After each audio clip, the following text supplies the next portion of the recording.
ഖദ് അഫ്ലഹ മൻ സക്കാഹാ വഖദ് ഖാബ മൻ ദസ്സാഹാ. ശരീരത്തെ നശിപ്പിക്കലിൻ.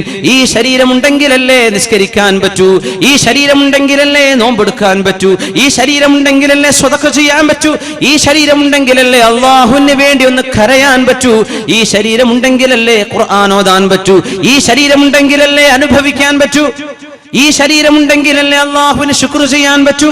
ഖദ് അഫ്ലഹ മൻ സക്കാഹാ. അതുകൊണ്ട് നഫ്സിനെ, നിങ്ങളുടെ ശരീരത്തെ, നിങ്ങളുടെ റൂഹിനെ നിങ്ങൾ തസ്കിയത്ത് ചെയ്തെടുക്കിൻ, പരിപോഷിപ്പിച്ചെടുക്കിൻ, അള്ളാഹുവിന്റെ മുമ്പിലേക്ക് കൊണ്ടുവരിൻ. എന്റെ റബ്ബിന് ഇഷ്ടമാണോ ഇഷ്ടമല്ലയോ എന്ന് ചിന്തിക്കിൻ. അള്ളാഹുവിന് ഇഷ്ടമുള്ളത് എനിക്ക് മതി, ഇഷ്ടമില്ലാത്തത് എനിക്ക് വേണ്ട. വമാ യുഗ്നി അൻഹു മാലുഹു ഇദാ തറദ്ദാ.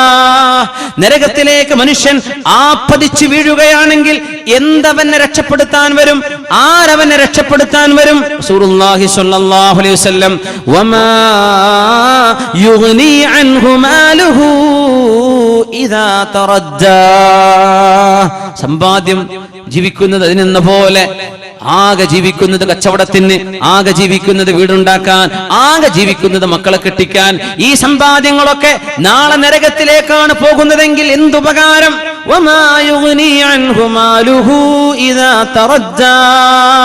സ്വർണത്തിന്റെ ഒരു മോതിരം സ്വഹാബിന്റെ കയ്യിൽ കണ്ടപ്പോഴാണ് ആ മോതിരം വലിച്ചൂര്. സ്വർണം പുരുഷന് പാടില്ലെന്ന് റസൂലുള്ളാഹി സ്വല്ലല്ലാഹു അലൈഹി വസല്ലം പറഞ്ഞിട്ട് ആ നരകത്തിന്റെ തീക്കനൽ നീ കയ്യിൽ വെക്കുകയാണോ, നരകത്തിന്റെ തീക്കനൽ ആഭരണമായി അണിയുകയാണോ എന്ന് പുരുഷനോട്, സ്വർണം ധരിച്ച പുരുഷനോട് റസൂലുള്ളാഹി സ്വല്ലല്ലാഹു അലൈഹി വസല്ലം വലിച്ചൂരി എറിഞ്ഞു. അള്ളാഹുവിന്റെ റസൂല് പോയപ്പോ ചില ആളുകൾ പറഞ്ഞു, സ്വർണമല്ലേ അത് നിങ്ങൾക്ക് എടുത്തുകൂടെ? എനിക്കത് വേണ്ട. അള്ളാഹുവിന്റെ റസൂല് നരകത്തിലാണെന്ന് പറഞ്ഞ് എനിക്ക് വേണ്ട എന്ന് പറഞ്ഞ് ഹലാലിനെ സ്വീകരിച്ചൊരു സ്വഹാബി. പക്ഷേ നമുക്കോ പൈസ കിട്ടുന്ന വിഷയങ്ങളാണോ, എവിടെന്നോ എങ്ങനെയോ ആകട്ടെ, മത്സരിക്കണം, മറ്റുള്ളവനെ തോൽപ്പിക്കണം. അയൽപക്കക്കാരനെക്കാളും വലുതെനിക്ക്, എന്റെ സുഹൃത്തിനേക്കാളും ഷോപ്പുകൾ എനിക്ക്, അവനെക്കാളും വരുമാനം എനിക്ക്, അവനെക്കാളും സമ്പാദ്യം എനിക്ക്, അവളെക്കാളും ആഭരണങ്ങൾ.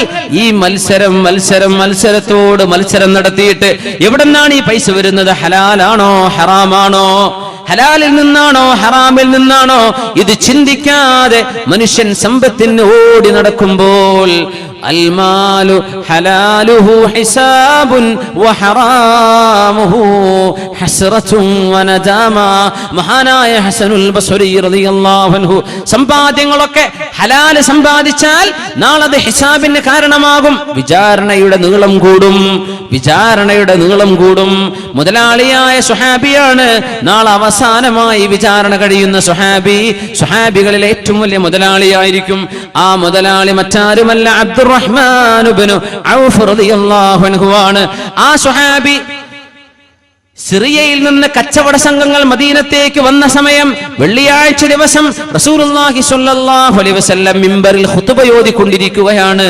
ഖുതുബയോതുമ്പോഴാണ് വാദ്യമേളങ്ങളുമായി ആഴ്ചകളോളം മാസങ്ങളോളം എടുത്ത് യാത്ര തിരിച്ചു വരുന്ന യാത്രാ സംഘത്തെ കാണാൻ പള്ളിയിലെ കുട്ടികൾ തിരിച്ചോടി പള്ളിയിൽ നിന്ന് പാപ്പമാരെ കാണാൻ, ജ്യേഷ്ഠന്മാരെ കാണാൻ, അനിയന്മാരെ, പിതാക്കന്മാര് മക്കളെ കാണാൻ എല്ലാവരും പള്ളിയിൽ നിന്ന് ഇറങ്ങിയോടി ഖുതുബ നടക്കുന്ന നേരത്ത് കച്ചവട സംഘം വന്നതാണ്.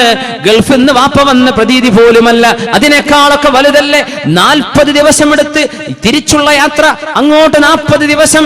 ആ ദീർഘമായ യാത്ര കഴിഞ്ഞ് തിരിച്ചു വന്ന യാത്രാ സംഘത്തെ കാണാൻ وَإِذَا رَأَوْا تِجَارَةً أَوْ لَهْوًا انفَضُّوا إِلَيْهَا وَتَرَكُوكَ قَائِمًا قُلْ مَا عِندَ اللَّهِ خَيْرٌ مِنَ اللَّهْوِ وَمِنَ التِّجَارَةِ وَاللَّهُ خَيْرُ الرَّازِقِينَ وَإِذَا رَأَوْا تِجَارَةً أَوْ لَهْوًا انفَضُّوا إِلَيْهَا.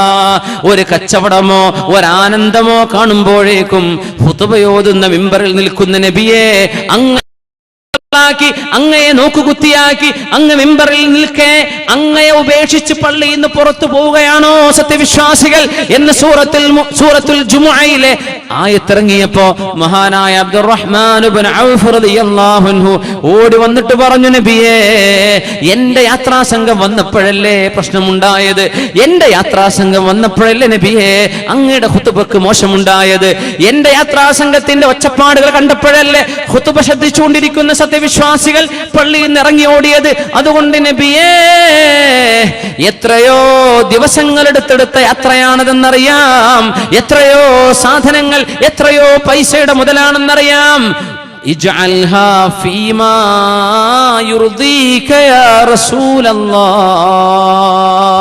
ഈ കച്ചവട സംഘത്തിലുള്ള മുഴുവൻ സാധനവും നിങ്ങൾ എടുത്തോളൂ നബിയേ, ഇത് ഞാൻ കച്ചവടം ചെയ്യുന്നില്ല, അള്ളാഹുവിന് വേണ്ടി പ്രയാസം വന്ന ഒരു സമ്പത്ത് എനിക്ക് വേണ്ട, ജുമുഅക്ക് പ്രയാസം വന്ന ഒരു സമ്പത്ത് എനിക്ക് വേണ്ട നബിയേ, ഇത് മുഴുവനും മുസ്ലിമീങ്ങൾക്ക് സ്വതക്കയാണ്. മഹാനായ അബ്ദുറഹ്മാൻ ഇബ്നു ഔഫ് റളിയല്ലാഹു അൻഹു ആണ് പണി ചെയ്തത്.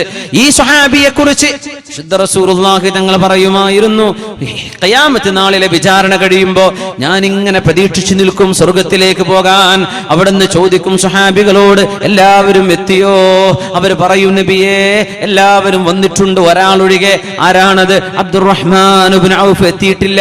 എവിടെയാണ് അബ്ദുറഹ്മാൻ ഇബ്നു ഔഫ്? വലാ സാല ഫിൽ ഹിസാബ്, വിചാരണ നടക്കുകയാണ്, ഇപ്പോഴും അല്ലാഹുവിന്റെ ചോദ്യം തീർന്നിട്ടില്ല നബിയേ. അബ്ദുറഹ്മാൻ ഇബ്നു ഔഫ് എന്നവർക്ക് പോരാൻ നേരമായിട്ടില്ല. മറ്റാരുമല്ല, അല്ലാഹുവിന്റെ മുമ്പിൽ കൊടുക്കാൻ ഉത്തരമുള്ള സ്വഹാബിയാണിത്. 10ഓളം സ്വഹാബിമാർ സ്വർഗത്തിലാണെന്ന് പറഞ്ഞിട്ടില്ലേ നബി തങ്ങൾ? അൽ അശറത്തുൽ മുബശ്ശരീൻ, ആ 10 പേരിൽപ്പെട്ട ഒരാളാണ് മഹാനായ അബ്ദുറഹ്മാൻ ഇബ്നു ഔഫ് റളിയല്ലാഹു അൻഹു. സമ്പത്ത് കൊണ്ട് പത്രാസോ അഭിമാനമോ നടിക്കല്ലേ, ഇത്ര ഞങ്ങൾക്കുണ്ടെന്ന് പറയല്ലേ, ഞങ്ങളുടെ ആൾ ഇത്രയുണ്ടെന്ന് പറയല്ലേ, ഞങ്ങളുടെ പള്ളിക്ക് ഇത്ര വിലയെന്ന് പറയല്ലേ, അഭിമാനം സമ്പത്ത് കൊണ്ട് കളിക്കല്ലേ. അള്ളാഹുവിന്റെ മുമ്പിൽ എവിടുന്ന് ഇതൊക്കെ കൊണ്ടുവന്നു, എവിടെ ചെലവഴിച്ചു എന്ന ഓരോ പൈസയുടെയും കണക്ക് ബോധിപ്പിക്കാതെ അള്ളാഹുവിന്റെ മുമ്പിൽ കാലെടുത്ത് വെക്കാൻ കഴിയില്ലെന്നാണ് ഹദീസെങ്കിൽ മഹാനായ ഹസനുൽ ബസ്രി തങ്ങൾ പറയുന്ന വാക്കൊന്ന് കേൾക്കിൻ, ഹലാലുഹു ഹിസാബുൻ, ഹലാലിലൂടെ സമ്പാദിച്ചതാണെങ്കിൽ തന്നെയും നാളെ വിചാരണയുണ്ട്. വഹറാമുഹു ഹസ്റതും വനദാമ, ഹറാമിലാണ് സമ്പാദിച്ചതെങ്കിൽ നാളെ സങ്കടത്തിന് കാരണമാകും. അതുകൊണ്ട് ഉമ്മമാരെ, നിങ്ങൾ കുറിവെക്കുന്നുണ്ടോ ഇല്ലയോ എന്ന് അറിയാൻ പറ്റുന്നില്ല. പക്ഷേ നാടുകളിലൊക്കെ കാണാറുണ്ട്, പോസ്റ്റുകാരന്റെ കുറി, പോസ്റ്റ് ഓഫീസുകാരുടെ കുറി, 20,000 അടച്ചോളൂ, കിട്ടുമ്പോൾ 40,000, അല്ലേ 50,000 അടച്ചോളൂ, 5 വർഷം കഴിഞ്ഞ് കിട്ടുമ്പോൾ 1.5 ലക്ഷം. ഹറാമാണ്, പലിശയാണത്. പലിശ നിങ്ങൾ സ്വീകരിക്കല്ലേ, നിങ്ങൾക്ക് ഹറാമാണത്. നിങ്ങൾ അടച്ചുവെച്ച സംഖ്യ മാത്രം നിങ്ങൾക്ക് തിരിച്ചെടുക്കാം. ആ സംഖ്യയിൽ ഏറെ എത്ര നിങ്ങൾക്ക് ലഭിക്കുന്നുവോ അത് ലാഭമല്ല സഹോദരി, ലാഭമല്ല സഹോദര, നരകത്തിന്റെ കഷ്ണമാണ് നിങ്ങൾ എടുക്കുന്നത്. ഇന്ന സഅയകും ലശത്താ, അല്ലാഹുവിന് വേണ്ട എന്ന് പറയുമ്പോൾ ഉപേക്ഷിക്കാൻ നിങ്ങൾ ഒരുക്കമുണ്ടോ? ലൈഫ് ഇൻഷുറൻസുകാരെ, പോളിസി എടുപ്പിക്കുന്ന ആളുകാരെ, മുസ്ലിമീങ്ങളായ ആളുകൾക്ക് ലൈഫ് ഇൻഷുറൻസ് ചെയ്യുന്നത് ഹറാമല്ലയോ? വാഹനത്തിന് ഇൻഷൂർ പോലും ഉലമാ റുഖ്സ ചെയ്തതാണ്, അനിവാര്യമായതിന്റെ പേരിൽ. റോഡിൽ വാഹനം ഇറങ്ങാൻ നിർവാഹമില്ലാത്തതിന്റെ പേരിൽ റോഡിൽ ഇറങ്ങുന്ന വാഹനത്തിന് നിങ്ങൾക്ക് ഇൻഷൂർ ചെയ്യാമെന്നല്ലാതെ ലൈഫ് ഇൻഷുറൻസ് പോളിസികൾ എടുത്ത് മനുഷ്യന്മാരുടെ ജീവന് രക്ഷക്ക് പോളിസികളാണെന്ന് പറഞ്ഞ് പണമടക്കുകയും അതിന്റെ ഇത്ര മടങ്ങ് അപകടം സംഭവിച്ചാലോ മരണപ്പെട്ടാലോ തരാമെന്ന് പറയുന്ന പോളിസി ഏർപ്പാടുകൾ ഹറാമാണ്. സത്യവിശ്വാസികളെ, വിശ്വാസികളെ, എടുത്തു പോയിട്ടുണ്ടെങ്കിൽ അടച്ച സംഖ്യ നിങ്ങൾ എടുത്തത് നിങ്ങളുടേതാണ്. അതിന്റെ ഏറെയുടെ വരുമാനമോ ഏറെ അവർ തരാൻ പോകുന്നതോ എനിക്ക് വേണ്ടെന്ന് പറഞ്ഞ് അള്ളാഹുവിന് വേണ്ടി ഉപേക്ഷിച്ചോളൂ. നമ്മുടെ വീടുകൾ ഉണ്ടാക്കുന്ന, നമ്മുടെ വീടുകളുടെ ചുമരുകൾ ഹറാമുകൾ എന്ന് പൊന്തുന്ന ചുമരുകളാണെങ്കിൽ എങ്ങനെയാണ് ആ വീടുകളിൽ അച്ചടക്കമുള്ള മക്കൾ ഉണ്ടാവുക? 5 സെന്റ് ഭൂമി വാങ്ങുമ്പോഴേക്കും അത് ബാങ്കുകാരന് പോയി പണയപ്പെടുത്തി ബാങ്കിൽ നിന്ന് പലിശക്ക് ലോൺ എടുത്ത് തുടങ്ങുന്ന വീടിന്റെ ഉള്ളിൽ അള്ളാഹുവിന്റെ വെളിച്ചം വരുമോ സഹോദര? അള്ളാഹുവിന്റെ വെളിച്ചം വരുമോ സഹോദരി? ലോൺ എടുത്തിട്ട് പലിശക്കാണ് വീടുണ്ടാക്കുന്നതെങ്കിൽ ആ വീടിന്റെ വീടിന്റെ ചുമരും അതിന്റെ പെയിന്റിങ്ങും അവിടെ നിങ്ങൾ വെച്ച വാഷ് ബേസിനും നിങ്ങളുടെ കട്ടിലും നിങ്ങളുടെ അലങ്കാരങ്ങളും അലമാരകളും ഹറാമിന്റെ പലിശയുടെ പൈസ കൊണ്ടാണ് വാങ്ങിച്ചതെങ്കിൽ അവിടെ കാരുണ്യത്തിന്റെ മലക്കുകൾ വരുമോ സഹോദരാ? അവിടെ എങ്ങനെയാണ് റഹ്മത്തുണ്ടാവുക? അവിടെ എങ്ങനെയാണ് റബ്ബിന്റെ കാരുണ്യം വരിക? ആരോട് മത്സരിക്കാനായി ലോൺ എടുത്തത്? 2 കൊല്ലം കൊണ്ട് വീട് പൂർത്തിയാക്കണമെന്നും 5 കൊല്ലത്തിനുള്ളിൽ നാട്ടുകാരെ ഞെട്ടിക്കണമെന്നും ആര് പറഞ്ഞു നിന്നോട് ഇത് ചെയ്യാൻ? അള്ളാഹുവിന്റെ റഹ്മത്തും അള്ളാഹുവിന്റെ സഹായവും വരുന്നത് വരെ കാത്തിരിക്കാൻ ക്ഷമയില്ലാതെ ബാങ്കുകാരന് കൊണ്ടുപോയി പണയപ്പെടുത്തി, അത് പണ്ടങ്ങളാണെങ്കിലോ സ്വർണമാണെങ്കിലോ ലാൻഡ് ആണെങ്കിലോ നിങ്ങൾ ചെയ്യുന്ന മോർഗേജുകൾ, പലിശ ബാങ്കുകളുമായി ചെയ്യുന്ന ഏർപ്പാടുകൾ ഹറാമാണെന്നും, എങ്ങനെയാണ് നമ്മൾ ഇങ്ങനെ യഥേഷ്ടം നമ്മുടെ വീടുകളും പറമ്പും കല്യാണങ്ങൾ വരെ വീട്ടിൽ സദ്യ ഉണ്ടാക്കുന്നത് വരെ പണ്ടങ്ങൾ പണയപ്പെടുത്തിയിട്ട് ബാങ്കുകാരന്റെ ലോൺ എടുത്തിട്ട് ഭർത്താവിന്റെ പൈസ വരുമ്പോഴേക്കും ലോൺ എടുത്തിട്ട് സദ്യയാക്കുകയായി. ആരെ ബോധിപ്പിക്കാനാണ് ഹറാമിന്റെ പൈസ കൊണ്ട് നിങ്ങൾ ആളുകളെ തീറ്റിച്ചത്? ആരെ ബോധിപ്പിക്കാനാണ് നിങ്ങൾ ഹറാമിന്റെ പൈസ കൊണ്ട് ആളുകളെ വിളിച്ച് ഭക്ഷണം കൊടുത്തത്? ആരെ ഞെട്ടിക്കാനായിരുന്നു ഹറാമിന്റെ ലോൺ എടുത്തുകൊണ്ട് കല്യാണം നടത്തിയത്? അതുകൊണ്ട് സഹോദരാ സഹോദരി, വമാ യുഗ്നി അൻഹു മാലുഹു ഇദാ തറദ്ദാ അഹല്ലല്ലാഹുൽ ബൈഅ വഹറമ റിബാ. പലിശ വാങ്ങുന്നതോ കൊടുക്കുന്നതോ അല്ലാഹു ഹറാമാണെന്ന് പറഞ്ഞിരിക്കെ വമാ യുഗ്നി അൻഹു മാലു, ഈ പൈസയൊക്കെ നാളെ രക്ഷപ്പെടുത്തുമോ? ഇദാ തറദ്ദാ, അല്ലാഹുവിന്റെ നരകത്തിലേക്ക് ആണ് വീണ്ടുകൊണ്ടിരിക്കുമ്പോൾ ഈ പലിശയുടെ പൈസ നമ്മളെ രക്ഷപ്പെടുത്താൻ വരുമോ? ഹലാലിന്റെ പൈസ പോലും വരില്ലല്ലോ, പിന്നെ എങ്ങനെയാണ് നമ്മൾ ഹറാമ് ചെയ്യുക? അതുകൊണ്ട് ഇന്ന സഅയകും ലശത്താ, ഹലാലിന് വേണ്ടി പരിശ്രമിച്ചോളൂ. ഹലാല് നടക്കുന്ന വീട്ടിലെ സൽക്കർമ്മങ്ങളുള്ള മക്കളുണ്ടാകൂ. ഹലാല് ഭക്ഷിപ്പിച്ചാലേ ഭാര്യ നന്നാവൂ. ഹലാല് ഭക്ഷിച്ചാലേ ഭർത്താവ് നന്നാവൂ. ഹലാല് ഭക്ഷിക്കുന്ന മനസ്സുകളിലാണ് നന്മയും സദാചാരവും ഉണ്ടാകുന്നത്. നന്മ വിളയണമെങ്കിൽ ഹലാലുകൾ തിന്നുന്ന വീടുകളാകണം. ഹറാമുകളിൽ പോയി ചാടല്ലേ. ഹലാലും ഹറാമുമുള്ള ലോകമാണിത്. ജ്യൂസുകളും ബീവറേജുകളും കിട്ടുന്ന ലോകമാണിത്. ആൽക്കഹോളിക് ഡ്രിങ്ക്സും നോൺ ആൽക്കഹോളിക്കും കിട്ടുന്ന ലോകമാണിത്. ടോക്സിക്കും ഇൻടോക്സിക്കൻസും കിട്ടുന്ന ലോകമാണിത്. ഹറാമും ഹലാലുമുള്ള ലോകമാണിത്. ഇവിടുന്ന് എന്ത് വേണം, ഞാൻ ഏത് തെരഞ്ഞെടുക്കണം, അത് തെരഞ്ഞെടുക്കാനാണ് അള്ളാഹു നമ്മെ പറഞ്ഞയച്ചത്.